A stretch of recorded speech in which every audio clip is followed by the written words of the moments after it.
Hello students, मैं शिव वर्मा आप सभी विद्यार्थियों का बालाजी लर्निंग कोचिंग के इस नए वीडियो में हार्दिक स्वागत करता हूं। स्टूडेंट्स, आप सभी लोगों को क्लास 12 की फिजिक्स विषय के अंतर्गत वैद्युत चालन चैप्टर पढ़ाया जा रहा है। इसके पिछले वीडियो में मैंने आप लोगों को इस चैप्टर के दो महत्वपूर्ण संबंधों को ज्ञात करना बताया था। पहला संबंध क्या था? वैद्युत धारा तथा अनुगमन वेग में संबंध। मैंने वैद्युत धारा और अनुगमन वेग के बारे में पहले बताया था। फिर इसके बारे में मैंने आप लोगों को ये बताया था कि कैसे जो है इनके बीच हमें संबंध को स्थापित करना है।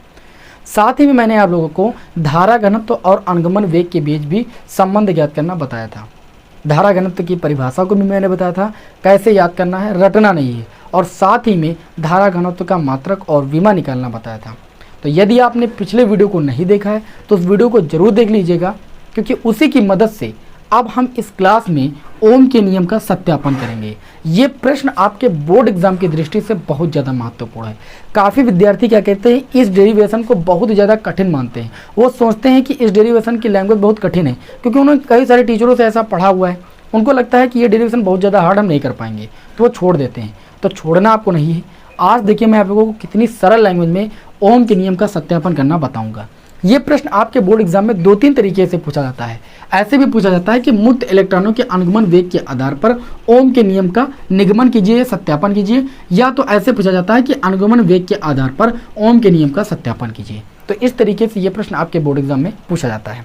तो ओम के नियम का सत्यापन करने के लिए सबसे पहले मैं आप लोगों को ओम का नियम बता देता हूँ और उसके बाद में ओम के नियम का सत्यापन कराता हूँ। देखिए, ओम के नियम के अनुसार यदि किसी चालक तार की भौतिक अवस्थाएं क्या होती हैं? भौतिक अवस्थाओं में आता है ताप, दाब, आयतन आदि। यदि किसी चालक तार की भौतिक अवस्थाओं में क्या क्या आता है? ताप, दाब, आयतन। इसमें अगर कोई परिवर्तन ना किया जाए तो चालक के सिरों पर लगाया गया विभवांतर V और उसमें प्रवाहित होने वाली धारा I का जो रेशियो होता है वह एक नियतांक होता है। क्या होता है? वह एक नियतांक होता है और इस नियतांक को बोलते हैं हम क्या?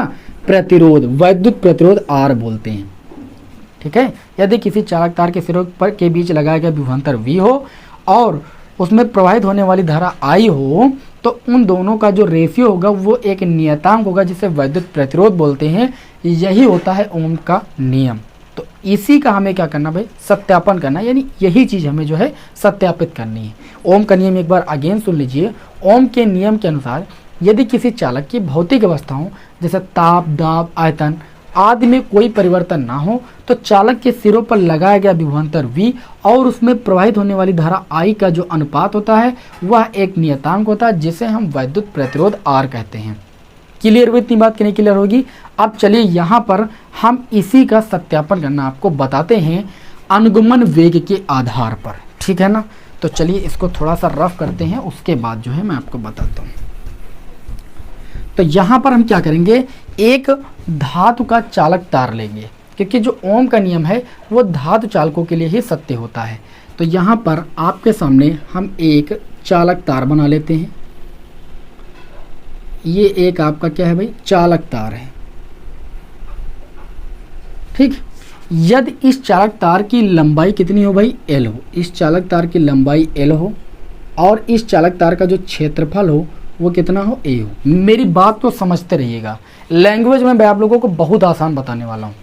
मैंने माना एक हमारा चालक तार है धातु का, इसकी लंबाई L है और इस चालक तार का क्षेत्रफल कितना है भाई? A।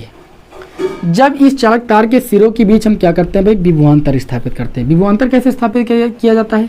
चालक तार के जो सिरे होते हैं उनको जब हम बैटरी के ध्रुवों से जोड़ देते हैं तो इस चालक तार के सिरों के बीच विभवांतर स्थापित हो जाता है। ठीक है। तो मैंने क्या किया, चालक तार के सिरों को बैटरी के ध्रुवों से जोड़ दिया। इस प्रकार क्या हुआ, मैंने चालक तार के सिरों के बीच विभवांतर स्थापित कर दिया। कितना विभवांतर स्थापित कर दिया? V विभवांतर स्थापित कर दिया। तो जब चालक तार के सिरों के बीच हम V विभवांतर स्थापित करते हैं तो चालक तार में क्या प्रवाहित होती है भाई? धारा प्रवाहित होती है। ठीक है। तो मैं मान लेता हूं कि I धारा जो है प्रवाहित होती है चालक तार के सिरों के बीच V विभवांतर आरोपित करने पर। क्लियर हुई? इतनी बात की नहीं क्लियर हुई? अब यहाँ पर हम क्या करेंगे, यहाँ पर हम मानेंगे कि यदि इस चालक तार के प्रति एकांक आयतन में उपस्थित मुक्त इलेक्ट्रॉनों की संख्या कितनी हो? N हो। इस चालक तार के प्रति एकांक आयतन में उपस्थित मुक्त इलेक्ट्रॉनों की संख्या यदि n हो, ठीक है, और चूंकि चालक तार में क्या होता है, मुक्त इलेक्ट्रॉन पाए जाते हैं, तो मुक्त इलेक्ट्रॉन जिस औसत वेग से गति करते हैं उसे अनुगमन वेग बोलते हैं। तो यहाँ पर इस चालक तार में जो इलेक्ट्रॉन है और उनका अनुगमन वेग कितना हो जाए भाई, vd हो जाए। क्या करेंगे, इस चालक तार के प्रति एकांक आयतन में उपस्थित इलेक्ट्रॉनों की संख्या को n मानेंगे और इलेक्ट्रॉनों का जो वेग है उसको vd मानेंगे तथा प्रत्येक इलेक्ट्रॉन पर जो आवेश की मात्रा है वो कितनी मानेंगे भाई, e मानेंगे। क्लियर हुई बात। तब यहाँ पर लिखेंगे कि चालक के सिरों के बीच v विभवांतर आरोपित करने पर उसमें प्रवाहित धारा का मान। तो यहाँ पर हम लिखेंगे कि चालक तार के सिरों के बीच, चालक तार के सिरों के बीच v विभवांतर कितना भाई, v विभवांतर, बहुत ही सरल लैंग्वेज आपको बताने वाले हैं। v विभवांतर आरोपित करने पर क्या भाई, प्रवाहित धारा, आरोपित करने पर प्रवाहित धारा निकालेंगे। तो प्रवाहित धारा कल मैंने आपको बताया था, प्रवाहित धारा I बराबर क्या होता है भाई, NEAVD। मैंने आपको पहले ही बता दिया कि यदि इस चालक तार के प्रति एकांक आयतन में उपस्थित मुक्त इलेक्ट्रॉनों की संख्या n हो, ठीक, और इलेक्ट्रॉनों का अनुगमन वेग vd हो और प्रत्येक इलेक्ट्रॉन पर आवेश की मात्रा e हो, तो जो धारा हो जाएगी I बराबर NEAVD हो जाएगी। a क्या है, यहाँ पर इस चालक तार का क्षेत्रफल है, ठीक है, e क्या है, इलेक्ट्रॉन पर आवेश का मान है, vd क्या है, इलेक्ट्रॉनों का अनुगमन वेग है। इतनी बात समझ में आ गई कि नहीं समझ में आ गई। अब देखिए यहाँ पर जब मैंने चालक तार के सिरों के बीच v विभवांतर स्थापित किया, ठीक, तो v विभवांतर स्थापित करने पर चालक तार में क्या उत्पन्न होगा, एक वैद्युत क्षेत्र उत्पन्न होगा। तो हम क्या करेंगे कि जो ये चालक तार है, चालक तार के प्रत्येक बिंदु पर हम वैद्युत क्षेत्र E ज्ञात करेंगे या वैद्युत क्षेत्र की तीव्रता ज्ञात करेंगे। तो अगले स्टेप में हम क्या लिखेंगे, अगले स्टेप में लिखेंगे कि चालक तार के प्रत्येक बिंदु पर क्या लिखेंगे, चालक तार की प्रत्येक बिंदु पर उत्पन्न वैद्युत क्षेत्र की तीव्रता, वैद्युत क्षेत्र की तीव्रता। बहुत ध्यान से समझिएगा, बहुत ही आसान लैंग्वेज में आपको मैं समझाने वाला हूं। वैद्युत क्षेत्र की तीव्रता E बराबर, देखिए विभव प्रवणता तथा वैद्युत क्षेत्र की तीव्रता में आप लोगों ने रिलेशन पढ़ा है। तो यहाँ पर जो विभवांतर है वो कितना है, v है, और चालक तार की लंबाई कितनी है, l है। तो विभव प्रवणता की परिभाषा से जो वैद्युत क्षेत्र की तीव्रता हो जाएगी वो E बराबर v/L हो जाएगी। इसको यहाँ पर हम समीकरण 1 मान लेंगे। कितना मान लेंगे भाई, समीकरण 1। इसको एक डिब्बे में बंद कर देते हैं क्योंकि इसका यूज अभी आगे होगा, ठीक है। चालक तार के प्रत्येक बिंदु पर उत्पन्न वैद्युत क्षेत्र E का मान हमने ज्ञात कर लिया क्योंकि इस चालक तार के सिरों के बीच हमने विभवांतर V आरोपित किया था। तो V विभवांतर आरोपित करने पर इस चालक तार में वैद्युत क्षेत्र उत्पन्न होगा। तो चालक तार के प्रत्येक बिंदु पर हमने क्या किया, वैद्युत क्षेत्र की तीव्रता E का मान निकाल लिया। अब आपको पता है कि चालक तार में जो होते हैं मुक्त इलेक्ट्रॉन होते हैं, ठीक है, और इलेक्ट्रॉनों पर ऋण आवेश होता है। तो इलेक्ट्रॉनों पर ऋण आवेश होने के कारण ये गति तो करते हैं, लेकिन जो इनके वेग की दिशा होती है, इनके गति करने की दिशा होती है, वो वैद्युत क्षेत्र की दिशा के विपरीत होती है। और जो इस चालक तार में धन आवेश होते हैं वो वैद्युत क्षेत्र की दिशा में गति करते हैं, ठीक है। तो जब इलेक्ट्रॉन वैद्युत क्षेत्र की विपरीत दिशा में गति करते हैं तो क्या होता है कि वैद्युत क्षेत्र E के कारण इलेक्ट्रॉनों पर क्या कार्य करता है भाई, बल कार्य करता है। तो हम उस बल का मान निकालेंगे। तो यहाँ पर अगले स्टेप में हम क्या लिखेंगे, अगले स्टेप में लिखेंगे वैद्युत क्षेत्र E के कारण। क्या लिखेंगे भाई, वैद्युत क्षेत्र E के कारण, वैद्युत क्षेत्र E के कारण प्रत्येक इलेक्ट्रॉन पर, हम एक इलेक्ट्रॉन पर निकालेंगे, मतलब प्रत्येक इलेक्ट्रॉन पर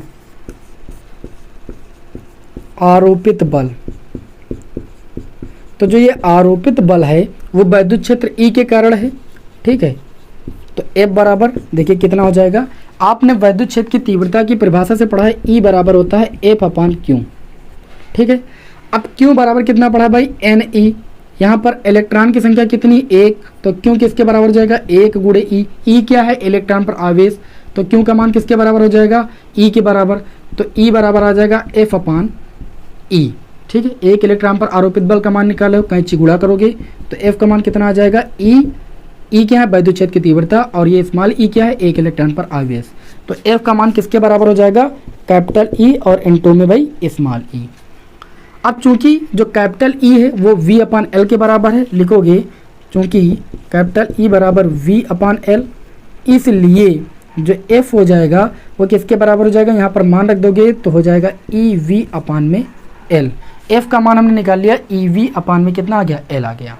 ठीक है, तो ये जो बल आरोपित हुआ, तो यहाँ पर ये किस पर बल आरोपित हुआ, इलेक्ट्रॉन पर आरोपित हुआ। तो यहाँ पर यदि हम ये मान लें कि इलेक्ट्रॉन का जो द्रव्यमान है वो कितना है, m है, मैं मान लेता हूँ कि एक इलेक्ट्रॉन का द्रव्यमान कितना भाई, m है। तो ये जो बल आरोपित हुआ, इस इलेक्ट्रॉन के m द्रव्यमान पर F बल आरोपित करने पर उसमें उत्पन्न क्या निकालेंगे भाई, अब त्वरण निकालेंगे। किस नियम से, न्यूटन के गति विषयक द्वितीय नियम से। ठीक है, इलेक्ट्रॉन पर जब बल आरोपित हुआ और इलेक्ट्रॉन का अगर द्रव्यमान मैंने m मान लिया है तो उसमें उत्पन्न क्या निकालेंगे भाई, त्वरण निकालेंगे। तो यहाँ पर हम लिखेंगे अगले स्टेप में क्या लिखेंगे, यदि इलेक्ट्रॉन का द्रव्यमान कितना हो, इलेक्ट्रॉन का द्रव्यमान m हो, तो इलेक्ट्रॉन का द्रव्यमान कितना हो, m हो, तो वैद्युत बल F के कारण, या इधर लिख देते हैं, तो वैद्युत बल F के कारण क्या निकालेंगे, उत्पन्न त्वरण। उत्पन्न त्वरण कहाँ से निकालेंगे, न्यूटन के गति विषयक द्वितीय नियम से। लिखेंगे न्यूटन के गति विषयक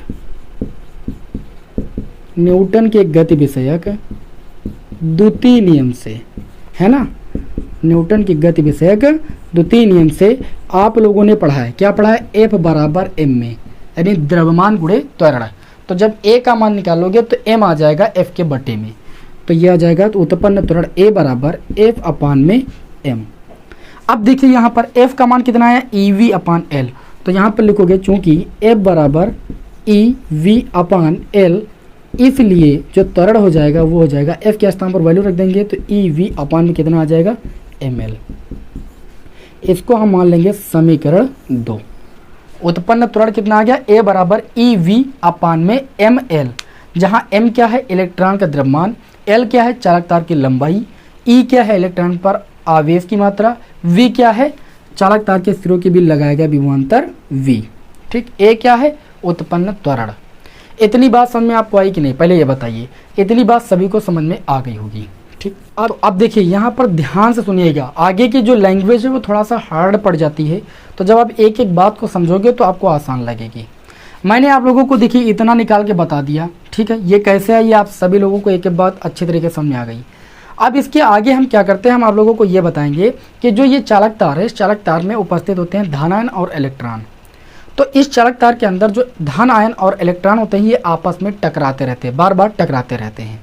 तो जब किसी इलेक्ट्रॉन की धन आयनों के बीच टक्कर होती है तो दो क्रमागत टक्करों के बीच लगे औसत समय अंतराल को हम बोलते हैं श्रांतिकाल, और श्रांतिकाल को हम लिखते हैं भाई टाउ से। ठीक है, तो जब किसी इलेक्ट्रॉन के धन आयनों के बीच हुई टक्करों के बीच लगे समय अंतराल को हम श्रांतिकाल कहते हैं। श्रांतिकाल को किससे प्रदर्शित करते हैं, टाउ से प्रदर्शित करते हैं। इस श्रांतिकाल की उपस्थिति में हम कहेंगे, इस श्रांतिकाल में जो इलेक्ट्रॉन का त्वरण है, अभी इलेक्ट्रॉन का त्वरण कितना आया, A आया। श्रांतिकाल में इलेक्ट्रॉन के त्वरण A के कारण विद्युत क्षेत्र की उपस्थिति में जो इलेक्ट्रॉनों का वेग है वो बढ़कर कितना हो जाएगा, A टाउ हो जाएगा। इलेक्ट्रॉनों का जो आपका त्वरण था वो कितना था, पहले A था कि नहीं था, बताइए भाई, था कि नहीं था। अब आपको पता है कि त्वरण की परिभाषा से, क्या पता भाई, त्वरण की परिभाषा से A बराबर आपको पता है वेग में परिवर्तन यानी डेल V और बटे में समय। तो मैंने अभी आपको बताया कि जो समय लगता है दो क्रमागत टक्करों के बीच जो समय लगता है वो कितना लगता है भाई, टाउ लगता है। तो टी के स्थान पर लिख देंगे टाउ। तो यहाँ पर जो वेग में वृद्धि आएगी, इधर गुणा कर लेंगे कैंची, तो कितनी आ जाएगी, ए टाउ आ जाएगा कि नहीं आ जाएगा। पहले बताइए ए टाउ कैसे आया, ये बात समझ में आई कि नहीं समझ में आई। ये कैसे आया, जब इलेक्ट्रॉन धन आयनों से बार बार टकराता है ठीक है, चालक के अंदर उपस्थित जो इलेक्ट्रॉन वो धन आयनों से बार बार टकराता है, और जब इलेक्ट्रॉन धन आयनों के बीच टक्कर करता है तो दो क्रमागत टक्करों के बीच जो समय लगता है वो कितना लगता है भाई, टाउ लगता है। तो इस प्रकार यहाँ पर जब हम वेग में वृद्धि निकालेंगे, इलेक्ट्रॉन के वेग में वृद्धि, तो त्वरण की परिभाषा से वेग में वृद्धि कितनी आ जाएगी भाई, ए टाउ आ जाएगी। आ जाएगी कि नहीं आ जाएगी? तो आप यहाँ पर लिखोगे, यहाँ पर क्या लिखोगे, यहाँ पर लिखोगे क्योंकि इलेक्ट्रॉन के वेग में हुई वृद्धि, क्या निकालोगे, हुई वृद्धि या परिवर्तन, ठीक है। इलेक्ट्रॉनों के वेग में हुई वृद्धि, कितनी की वृद्धि हुई भाई, हुई आपकी ए टाउ की। कैसे हुई ये आप लोगों को पता है, ये कैसे आया ए टाउ, ये बात समझ में कि नहीं है? बहुत सारे लोग डायरेक्ट बता देते हैं, आपको समझ में तक नहीं आता है कि ए टाउ आया तो कहाँ से आया। तो अब आप सभी लोगों को समझ में आ गया ए टाउ कहाँ से आया।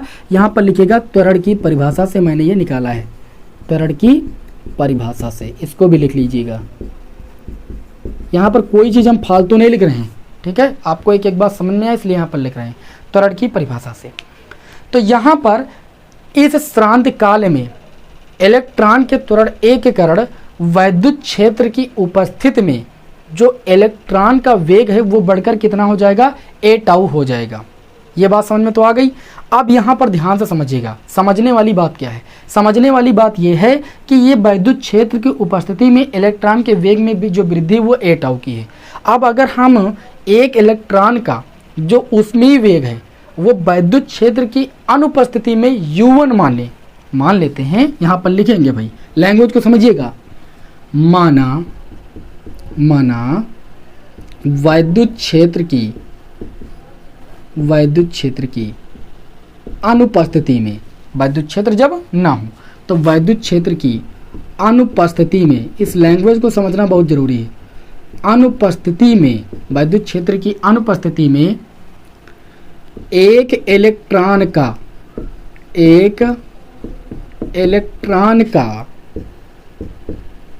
ऊष्मीय वेग कितना भाई, ऊष्मीय वेग को u से प्रदर्शित करते हैं। तो एक इलेक्ट्रॉन का निकालेंगे तो ऊष्मीय वेग कितना लिखेंगे, u1 हो तो तब माना वैद्युत क्षेत्र की अनुपस्थिति में एक इलेक्ट्रॉन का ऊष्मीय वेग u1 हो तो ये बढ़कर कितना हो जाएगा, जब वैद्युत क्षेत्र उपस्थित हो जाएगा तो ये बढ़कर कितना हो जाएगा। देखिए अनुपस्थिति में वेग u1 है और उपस्थिति में कितनी वृद्धि हुई थी वेग में इलेक्ट्रॉन के, ए टाउ, ठीक। तो यहाँ पर मैं मान लेता हूँ कि वैद्युत क्षेत्र की अनुपस्थिति में एक इलेक्ट्रॉन का ऊष्मीय वेग u1 है, तब वैद्युत क्षेत्र की उपस्थिति में, वैद्युत क्षेत्र की उपस्थिति में इलेक्ट्रॉन का, किसका भाई, इलेक्ट्रॉन का वेग बढ़कर कितना हो जाएगा भाई, बढ़कर अनुपस्थिति में u1 और उपस्थिति में ए टाउ था, तो ये एक इलेक्ट्रॉन के लिए निकाल रहे हैं तो u1 प्लस कितना हो जाएगा, ए टाउ 1 हो जाएगा। इसी प्रकार दूसरे इलेक्ट्रॉन का, तीसरे इलेक्ट्रॉन का आप लिख सकते हो, दूसरे तीसरे, ठीक है, दूसरे तीसरे dot dot dot dot dot n इलेक्ट्रॉनों का वेग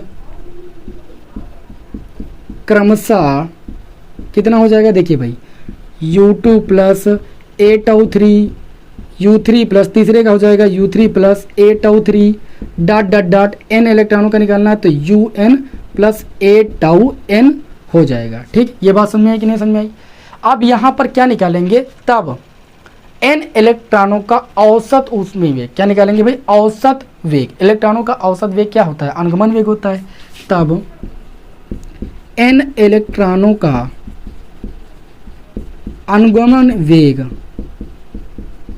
अनुगमन वेग लिखिएगा या औसत वेग लिखिएगा, वो कितना हो जाएगा, Vd इक्वल टू, सबको जोड़ लेंगे और पदों की संख्या से भाग कर देंगे। औसत वेग जब भी कोई चीज़ औसत में निकालनी होती है तो सबका योग बटे में पदों की संख्या ही तो लिखते हैं, तो सबका योग कर देंगे। तो सबका योग करेंगे तो ये हो जाएगा u1 प्लस का ए टाउ 1 प्लस u2 प्लस का ए टाउ 2, इसी प्रकार डॉट डॉट ये हो जाएगा un प्लस का ए टाउ n और बटे में कितने इलेक्ट्रॉन है टोटल, n इलेक्ट्रॉन है। बताइए बात समझ में आई कि नहीं समझ में आई। अब देखिए कितना हो जाएगा Vd इक्वल टू, इसको थोड़ा अलग अलग कर लेंगे, इसको ऐसे कर लेंगे, देखिए U1 plus U2 plus U3 dot dot dot, ये U1 तक हो जाएगा और बटे में यहाँ पर लिख देंगे n प्लस लगाएंगे। सब में हम a कॉमन ले लेंगे, ब्रैकेट में ये बचेगा τ1 प्लस τ2 डॉट डॉट, ये τn तक हो जाएगा और बटे में आपका हो जाएगा n। ठीक, बटे में आप n लिख दीजिएगा। देखिए जब आप एक हर लेते तो जोड़ते तो इतना ही आता, ठीक है ना। थोड़ा अगर कम दिख रहा होगा तो जो है स्क्रीन को आप रोटेट कर लीजिएगा, आपको पूरा दिखेगा। अब देखिए यहाँ से चूंकि इलेक्ट्रॉनों का, ध्यान दीजिएगा, इलेक्ट्रॉनों का औसत ऊष्मीय वेग जो होता है वो शून्य होता है। औसत ऊष्मीय वेग जो होता है वो आपका क्या होता है भाई, शून्य होता है। यहाँ पर लिखना पड़ेगा, आपको पता होना चाहिए कि इलेक्ट्रॉनों का जो औसत ऊष्मीय वेग होता है वो शून्य होता है। इसलिए जो ये औसत ऊष्मीय वेग ही तो है, देखिए ऊष्मीय वेग को मैंने U1 माना था, तो U1 U2 U3 dot dot dot UN तक जो लिखा गया है ये n इलेक्ट्रॉनों का औसत ऊष्मीय वेग है, क्योंकि बट्टे में इलेक्ट्रॉनों की संख्या से भाग भी दिया गया है। तो चूंकि इलेक्ट्रॉनों का जो औसत ऊष्मीय वेग होता है वो शून्य होता है, इस वजह से ये हो जाएगा Vd इक्वल टू, देखिए ये हो जाएगा शून्य और प्लस ये हो गया a, और इलेक्ट्रॉनों का जो औसत श्रांति काल होता है वो मैंने अभी आपको बताया टाउ होता है, तो यहाँ पर लिख देंगे टाउ। ठीक, तो इस प्रकार यह करके हम लिखेंगे Vd equal to A tau. कितना मिला भाई, Vd equal to A tau मिला। ये Vd equal to A tau कैसे मिला, मैंने एक एक बात को अच्छे तरीके से बताया। अगर कोई चीज़ कम समझ में आए तो एक बार वीडियो को तुरंत रिवर्स कर लीजिएगा, बस आपको समझ में आ जाएगा। अब इसका स्क्रीनशॉट लीजिए, फिर हम आगे बढ़ते हैं। थोड़ा सा ले लिया होगा स्क्रीनशॉट, अब थोड़ा सा यहाँ पर हम इसको रफ करेंगे, ठीक है ना। इधर देखिए रफ करेंगे इतना,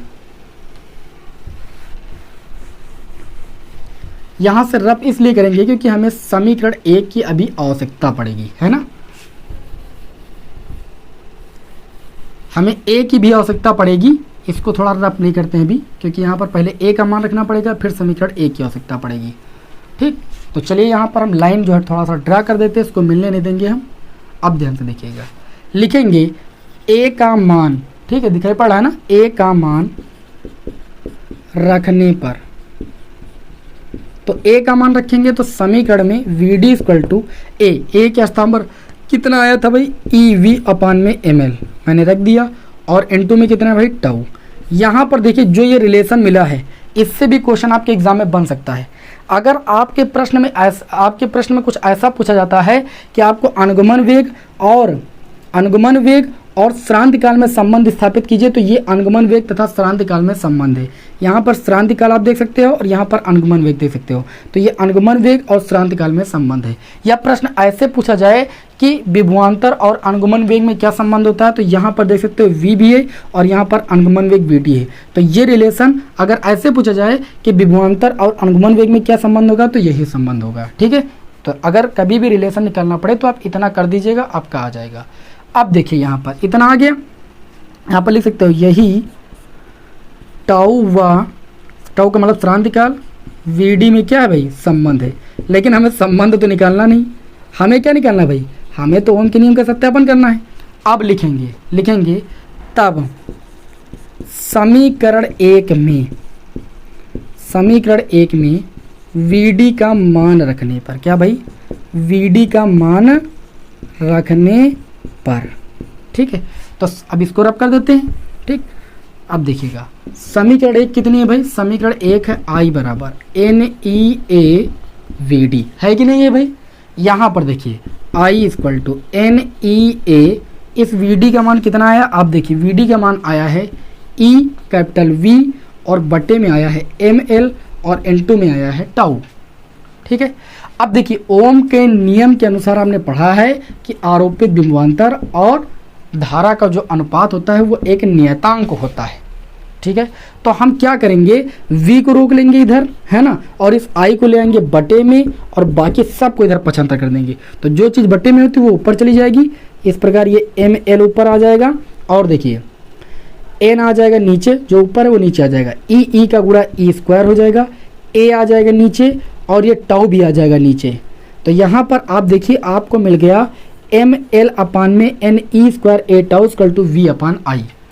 अब यहाँ पर अभी आप लोगों ने ओम के नियम में ये बताया कि यदि किसी चालक की भौतिक अवस्थाओं में क्या आता है, भौतिक अवस्थाओं में आयतन भी आता है, ताप भी आता है, दाब भी आता है।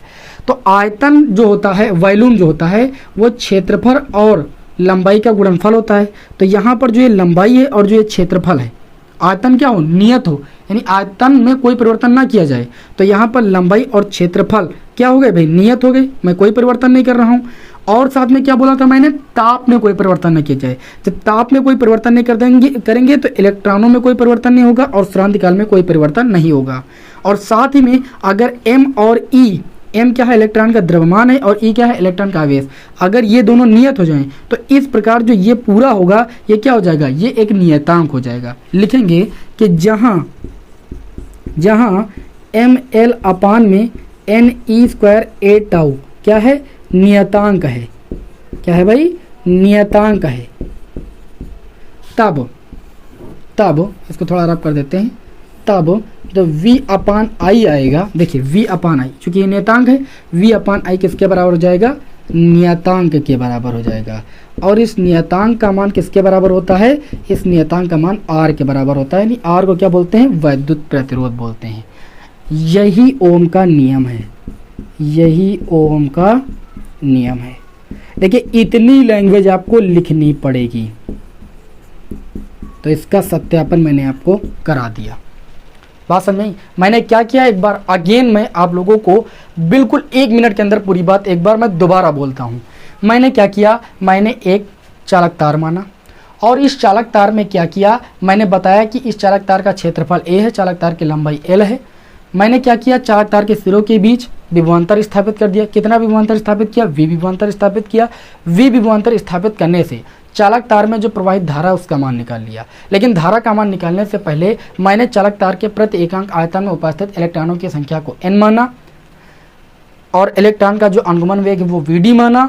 और मैंने क्या किया, और मैंने साथ ही में ये भी माना कि जो इलेक्ट्रॉन पर आवेश की मात्रा है वो e है। कितनी है, e है।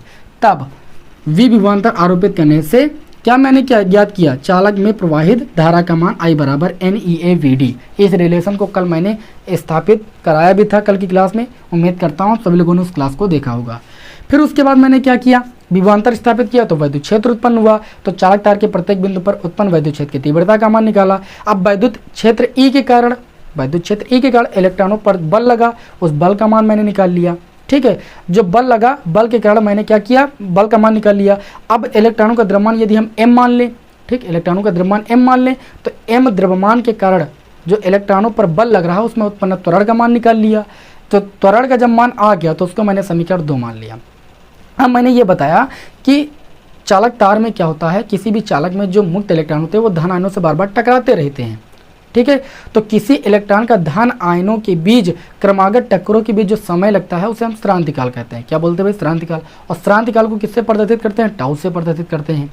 उसके बाद मैंने आपको बताया कि इस श्रांतिकाल में इलेक्ट्रॉन का जो त्वरण है वो वैद्युत क्षेत्र की विपरीत दिशा में बढ़कर कितना हो जाएगा भाई, a टाउ हो जाएगा। कैसे हो जाएगा, मैंने आपको बताया कि त्वरण की परिभाषा से a बराबर होता है वेग परिवर्तन बटे समय। समय यहाँ पर कितना था भाई, टाउ था, तो वेग परिवर्तन कितना आ जाएगा, कैंची उड़ा करने पर वेग परिवर्तन आ जाएगा a टाउ।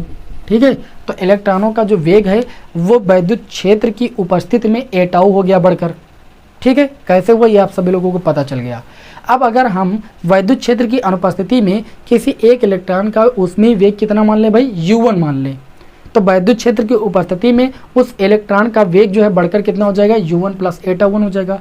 क्योंकि वैद्युत क्षेत्र की उपस्थिति में a टाउ 1 था वेग और अनुपस्थिति में u1 था, तो ये बढ़कर टोटल कितना हो जाएगा, u1 प्लस a टाउ 1 हो जाएगा। तो एक इलेक्ट्रॉन का जब u1 प्लस a टाउ 1 होगा तो दूसरे का a2 प्लस a टाउ 2 हो जाएगा। इसी प्रकार से तीसरे का u3 प्लस का a टाउ 3 हो जाएगा। तो n इलेक्ट्रॉनों का निकालना है तो un plus a tau n हो जाएगा। अब हमने क्या किया, सभी इलेक्ट्रॉनों का जो n इलेक्ट्रॉन है उन सभी n इलेक्ट्रॉनों का क्या किया, मैंने औसत अनुगमन वेग निकाल लिया। औसत में क्या करते हैं, सभी का योग करके, सभी इलेक्ट्रॉनों के वेग को योग करके इलेक्ट्रॉनों की संख्या से मैंने भाग कर दिया। मैथमेटिक्स में सभी लोगों ने सूत्र पढ़ा है। अब भाग करने पर मैंने देखा कि जो ये औसत उसमें वेग आया है, सभी को पता है कि औसत उसमें वेग जो होता है वो शून्य होता है, तो मैंने शून्य रख दिया, तो v इक्वल टू आ गया a टाउ। अब इसमें क्या किया, मैंने a का मान रख दिया समीकरण 2 से, तो a का मान था ev/ml मैंने रख दिया। तो यहाँ पर एक रिलेशन स्थापित हुआ। इस रिलेशन से आपसे प्रश्न ऐसे पूछा जाता है कि अनुगमन वेग और श्रांति काल में क्या संबंध होता है, तो यही संबंध होता है। कोई पूछे अनुगमन वेग और विभवांतर में क्या संबंध होता है, तो यही संबंध होता है। अगर संबंध पूछे तो यहाँ तक कर लेना है और इसके बाद आगे बढ़ना है। इस वीडी का मान उठा के कहाँ पर रख देना है, इस समीकरण 1 में। समीकरण 1 में रखने पर आपका टारगेट होना चाहिए v/i का मान निकालना। तो v/i को एक तरफ रख लिया, बाकी जो आया ये क्या भाई नियत है, क्योंकि ओम के नियम में यह बताया गया है यदि किसी चालक तार की भौतिक अवस्थाओं ताप दाब आयतन में कोई परिवर्तन नहीं किया जाए, तो अगर यहाँ पर आयतन में कोई परिवर्तन नहीं करेंगे, ताप में कोई परिवर्तन नहीं करेंगे, तो n और टाउ जो है नियत हो जाएगा। और साथ ही में अगर m और e जो है आपका नियत हो जाए, तो ये पूरी वैल्यू जो हो जाएगी वो एक नियतांक के बराबर हो जाएगी। और जब ये पूरी वैल्यू नियतांक के बराबर हो जाएगी तो v/i बराबर नियतांक हो जाएगा। और नियतांक को हमने किससे प्रदर्शित किया, r से प्रदर्शित किया है। और जो ये रिलेशन निकल के आया है यही ओम के नियम का भाई सत्यापन है। बताइए आप लोगों को समझ में आया कि नहीं समझ में आया। सबसे सरल लैंग्वेज में मैंने आप लोगों को उसको समझा दिया है। इतना ही आपको कॉपी पर लिखना पड़ेगा, इससे कम लिखोगे तो भाई नंबर नहीं मिलने वाले। ठीक है, बहुत ही कम लैंग्वेज का मैंने यूज किया है। बताइए ओम के नियम का सत्यापन आप सभी लोगों को समझ में आया कि नहीं आया, कमेंट करके हमें जरूर बताइएगा। लैंग्वेज आपको पसंद आई कि नहीं पसंद आई ये भी कमेंट करके बताइएगा। मिलते हैं आपको नेक्स्ट वीडियो में। जय हिंद, वंदे मातरम।